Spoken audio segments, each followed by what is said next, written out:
प्रणाम भगवान। ओम श्री गुरुवे नमः।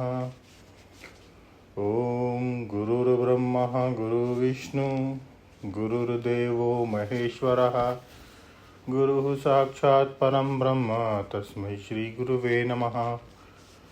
ओम शांति शांति शांति। ओम ब्रह्म ज्ञान और उसकी साधना द्वारा स्वामी खंडानंद सरस्वती जी महाराज द्वारा भगवान स्वामी जी अनादित्वात् अयम परमात्मा अव्यय की व्याख्या कर रहे थे। तो स्वामी जी प्राग भाव के विषय में बता रहे थे कि प्राग भाव क्या है और इसमें वेदांतियों का क्या मत है। तो स्वामी जी कहते हैं कि पहली बात तो यह है कि वेदांतियों के मत में प्राग भाव नाम की कोई पदार्थ ही नहीं है। वेदांती लोग अभाव को अधिष्ठान से भिन्न नहीं मानते हैं।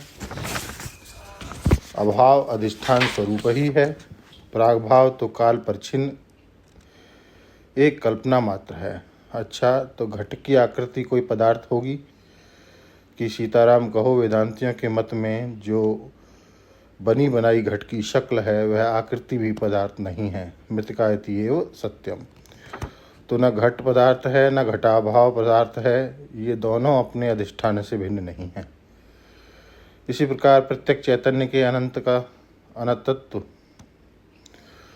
अनंतत्व का ज्ञान न होने के कारण गृहीत जो नाम रूपात्मक प्रपंच है, इसका होना और न होना दोनों स्वप्रकाश अधिष्ठान में कल्पित है और स्वप्रकाश अधिष्ठान से न्यारा नहीं है। बोले ठीक है, अनादित्वात् न विकरोति किम पुनः न करोति। विकार जिसको बोलते हैं, जायते अस्ति वर्धते विपरिणमते अपक्षीयते विनश्यति,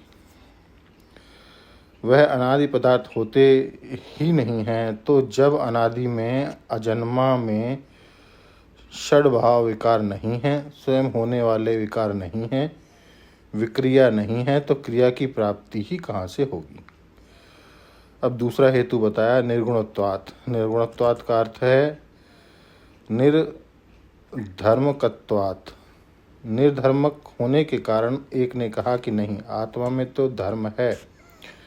न्यायिक और वैशेषिक ऐसा मानते हैं कि इच्छा द्वेष प्रयत्न धर्म अधर्म सुख दुख संसार ये 8 आत्मा के धर्म हैं, गुण हैं।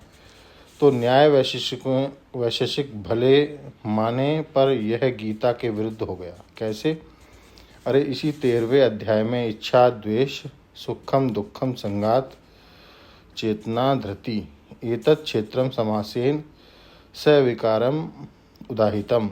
इच्छा द्वेष सुख दुख को क्षेत्र माना है। यह आत्मा अथवा आत्मा का धर्म नहीं है। तो इसका मतलब हुआ इच्छा का राग का होना ना होना और द्वेष का होना ना होना, सुख दुख का होना ना होना, धर्म का होना ना होना, प्रयत्न संस्कार होना ना होना, ये आत्मा में आरोपित है, वस्तुतः आत्मा में नहीं है। तो धर्म अधर्म भाव आत्मा में वास्तविक नहीं है, अध्यारोपित हैं। तो बात क्या निकली कि ना करोति न लिप्यते।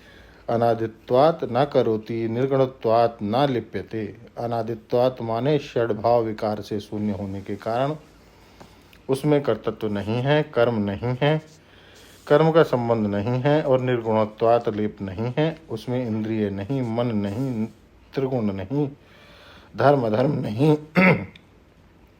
धर्म अधर्म जिस अंतःकरण में संस्कार रूप में रहते हैं वह अंतःकरण ही नहीं, और अंतःकरण में जिन त्रिगुण के कारण धर्म अधर्म के भेद की भावना बनती है वह त्रिगुण ही नहीं, प्रकृति ही नहीं। परमात्मा में तो लेप कहाँ से होगा। अब इस पर कहते हैं कि माना कि आत्मा अनादि और निर्गुण है, परंतु देखने में यह आता है कि जिसका संसर्ग होता है उसमें थोड़ा द्वेष थोड़ा गुण आ जाता है। शुष्केन आद्रम दाह्यते मित्र भावात। सूखी लकड़ी के साथ गीली लकड़ी लगा दो तो साथ रहने से दोनों मैत्री हो जाती है। इससे यह होता है कि जब सूखी लकड़ी जलती है तो उसके साथ साथ गीली लकड़ी भी जल जाती है। संसर्गजा दोष गुणा भवंती। संग से दोष और गुण होते हैं। और श्लोक हमको बचपन में हमारे बाबा ने बताया था, अहम मुनीनां वचनं शृणोमि शृणोतव्यं वै यवनस्य वाक्यम न चास्य दोषो न च मे गुणो वा संसर्गजा दोष गुणा भवन्ति। तो मंत्र की व्याख्या को थोड़ा टच करेंगे भगवान अगले सत्संग में। ओम शांति ही शांति ही शांति। प्रणाम भगवान।